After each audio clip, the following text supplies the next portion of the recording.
Well, hello and welcome to another episode of Friday Night Chill with Will. I'm Will, and I hope you guys have been having a good week. My week has been pretty good. At the time of recording this, I am freshly off the heels of the Funko Hollywood MMPR, the movie signing thing that happened. I went to that on Thursday. I took the day off. I've been itching for an excuse to take the day off of work just because everything has been irritating. Probably just because of the state of the world at the moment. It just seems very stupid to have to go to work and pretend like everything is normal when things are definitely not that. So, needless to say, I needed a day. So, I went and did that.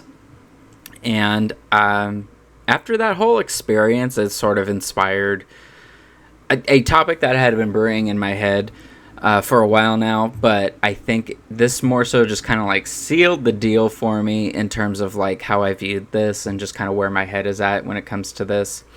And that's just kind of like this era of like meeting people from TV or comics or just like pretty much anything, any form of media, meeting those people in person and just sort of that experience now. And just, it's not what it used to be for sure.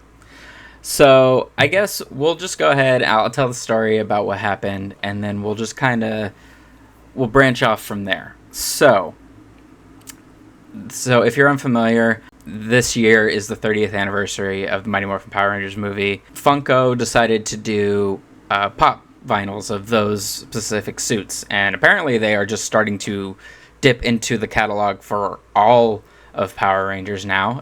They've had the they've had the license for I want to say over 10 years at this point. So I think some of the first ones came out like around 10 years ago. But yeah, they're finally going to start dipping their toe in there since, they realized, oh yeah, we make Funkos of everything, so why not do every Power Ranger ever? They're doing those, and I guess to celebrate it even further and just, I guess, celebrate the release of the Funkos, because I think they just came out, they decided to do a signing at the store in Hollywood that I recently discovered was a thing when I saw the announcement for this. They were originally going to have Amy Jo Johnson, Johnny Young Bosch, Karen Ashley, Steve Cardenas, and Paul Freeman. Paul Freeman's the guy who played Ivan Ooze. They were going to have all five of them. Paul Freeman canceled last minute. I think like a family emergency came up. So yeah, it ended up being just the four of them. David Yost, I don't know. I guess he had like other plans because I think if he could have been there, he would have, because he lives in Hollywood still I'm pretty sure. So yeah, that was kind of weird, but that's just how the MMPR cast anything they do, that's just how it goes. Like, you can never get all of them together for some reason or another. But yeah, so they decided they were going to do like a little store signing or whatever, and I was, I wasn't sure whether or not I was going to go at first, because I'm just like, is it really going to be worth it? I don't know. Yeah, because just the first thing that came to mind was like, all right, how much is this going to cost? Like, that's just the first thing that comes to mind, because when it comes to anything, anything resembling a pop culture like convention or expo or signing or whatever the fuck, that's just the first thing that comes to your mind. Because I don't know about y'all, how often you have gone to conventions, but I've gone to a few this past summer, or this summer, and they just, I feel like we are reaching a point in the culture of conventions where people are just starting to get priced out of things.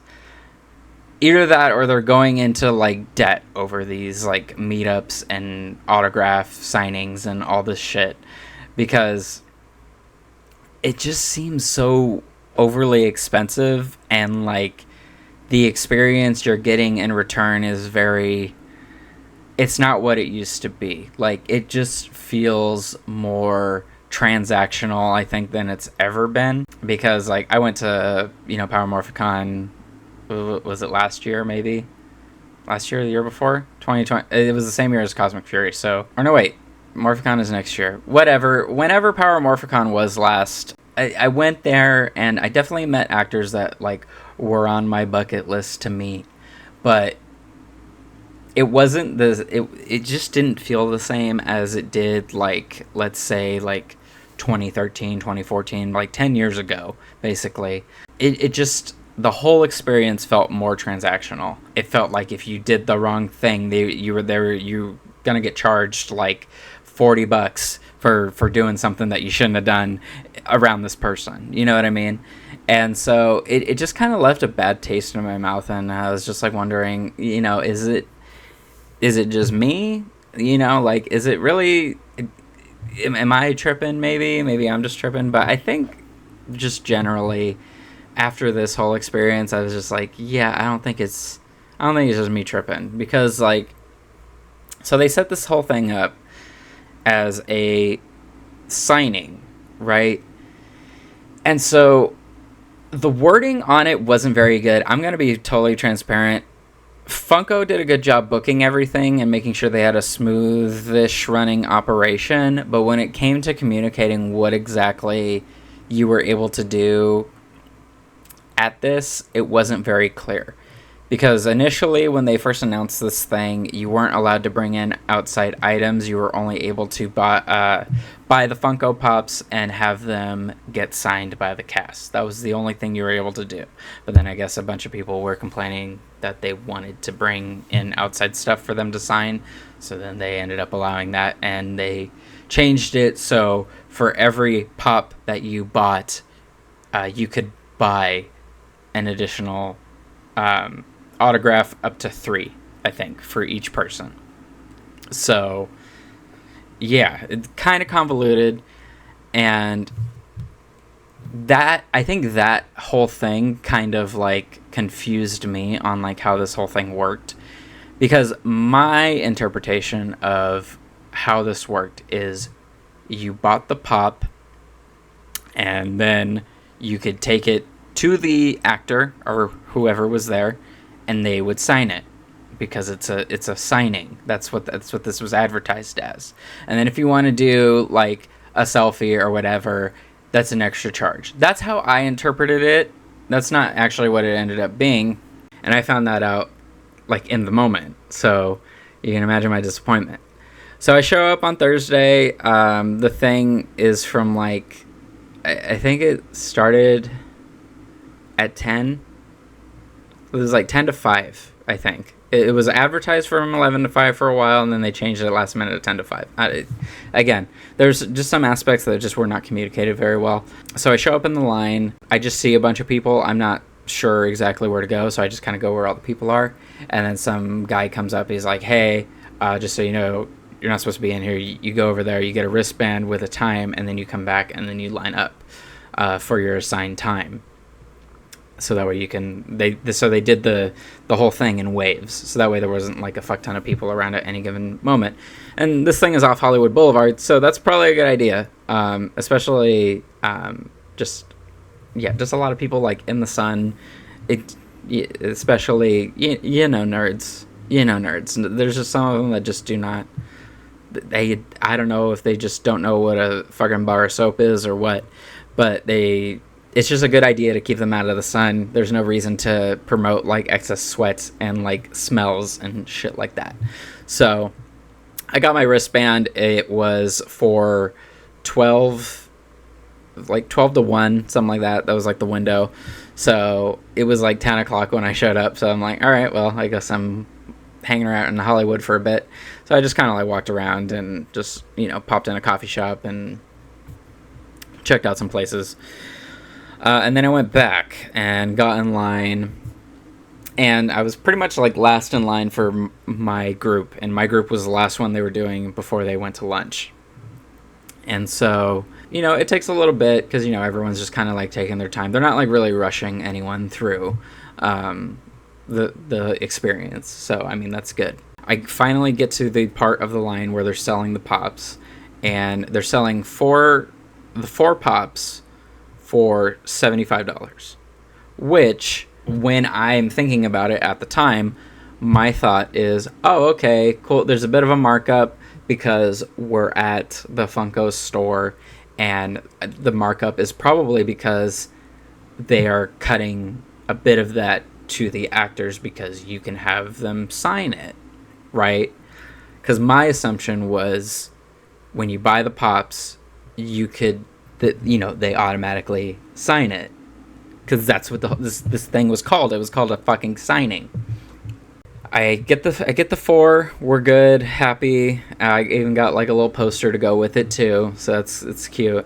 And then I get to the second part of the line, which is right before they break off to the actor section of the store. And the guy is asking me, "Are you going to all 4 of them?" I was like, "Oh yeah, I was gonna get all 4 of them signed." I think I ended up asking for clarification because I was just sort of confused, like how the whole thing worked. And then when I explained to him, how I thought everything was going, he was like, "Oh, actually, that's not how this works." So buying the Funko Pops was basically your admission into the signing. But you still have to pay an additional fee to actually have the Pops signed by the actors. And I was like, oh, okay.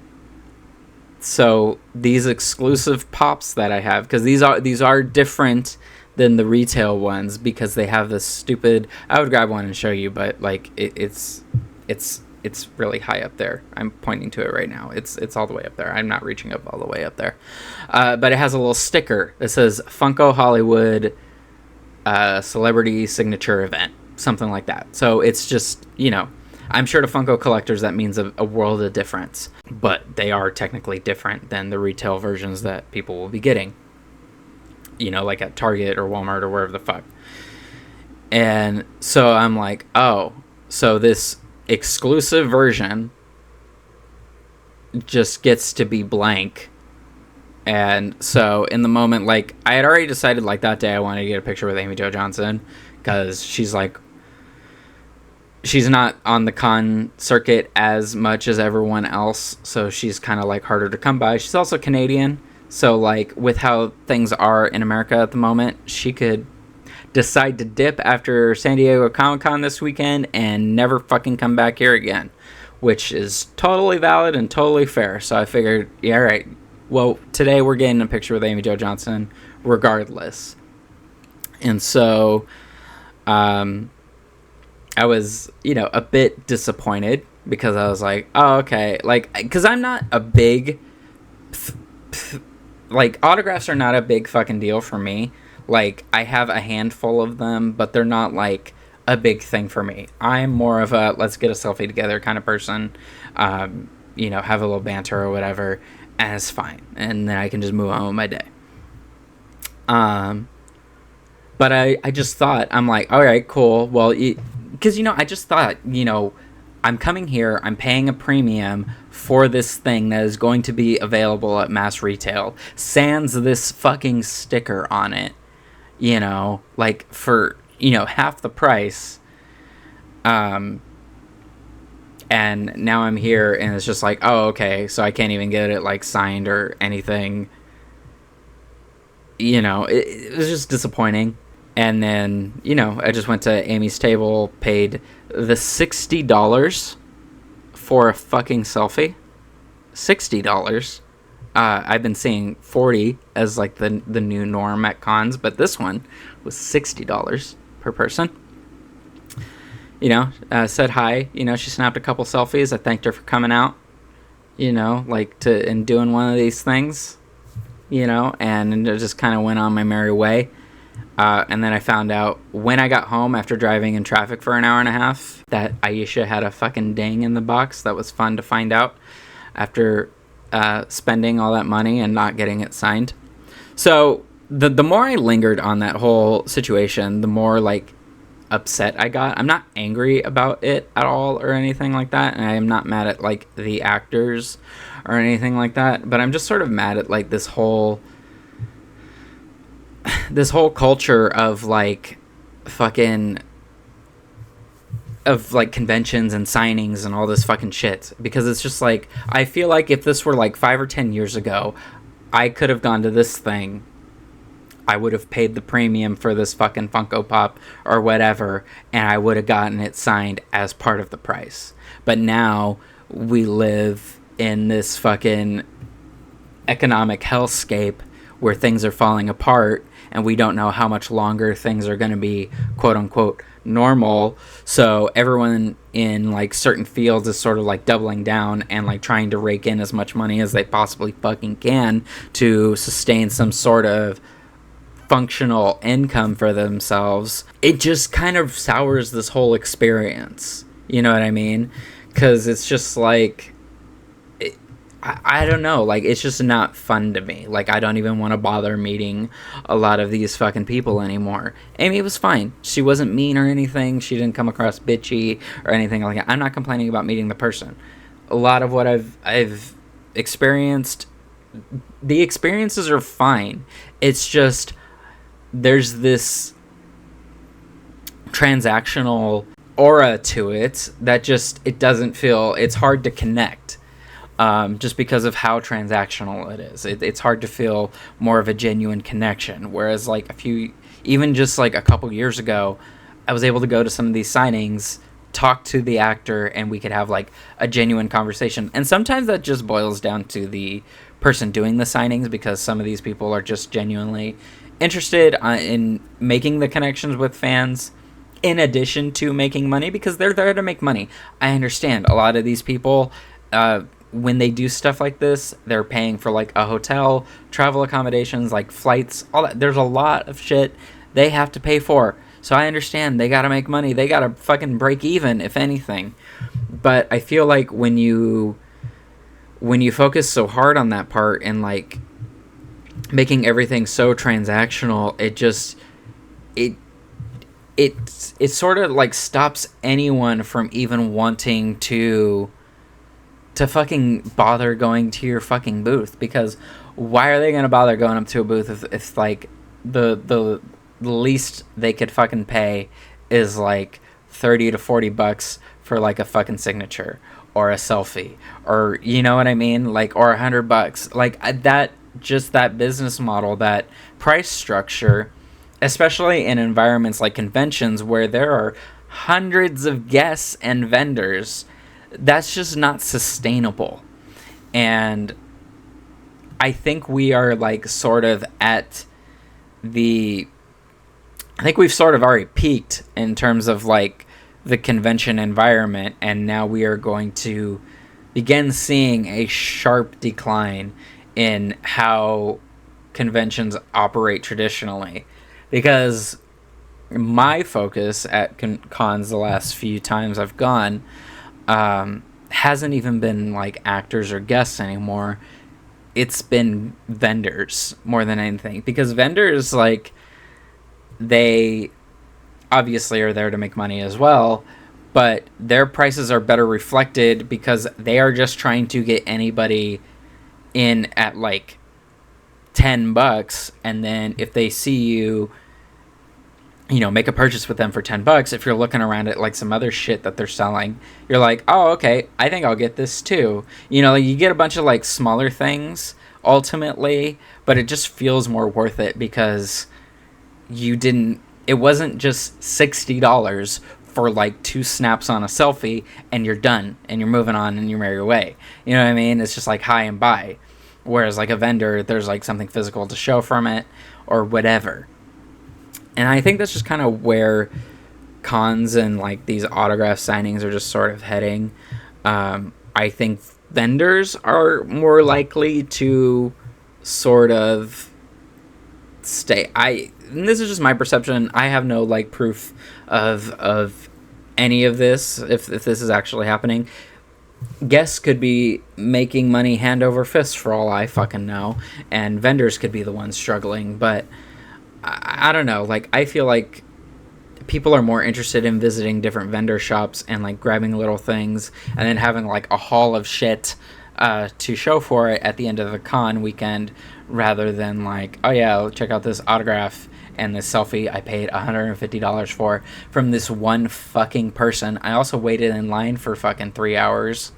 You know, it just doesn't feel worth it to me at the end of the day. And I'm just sort of like, it's disappointing because it's like, I feel like things used to just not be as transactional.